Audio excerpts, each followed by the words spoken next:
Di ingat lang. Napakaraming nagsasabi na kapag ikaw yung pinakamahina sa team, mag-tank ka na lang. Par, hindi mo ba alam na sobrang hirap mag-tank? Tapos sasabihin pa ng iba na pabuhat lang daw ang mga tank.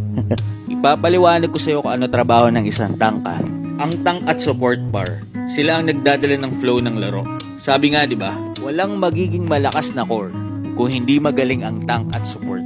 Trabaho namin mag-zone, mag-check bush, Mag-invade at magbigay ng set at shot call. Yung isip niyan, dapat timing talaga. Kasi kapag pumasok siya, alam niya na mayroong follow-up sa mga set niya. Ang mindset ng mga tank guys, sinisip namin kung paano hindi mababaog, mapoprotektahan at makakapagbigay ng magandang pick-off para lumakas ang kakampi namin. Kaya naman par, Kung may kakampi ka na tank, na alam mong ginagawa ang lahat para ipanalo ang laro, ito yung pinakamagandang gawin mo para hindi mawala ng gana yung tank sa'yo. Pag nag-i-invade siya, respuhan nyo kapag hinahabol siya ng mga kalaban. Mag-follow up ka lagi sa mga set at pick off niya. At wag na wag nyong sisihin kapag meron siyang mga maling set. Kasi par, sa tagal-tagal ko na nagtatank, sobrang hirap kapag ginagawa mo na yung lahat. Tapos dahil lang sa isang maling set mo, ay sisisihin ka na.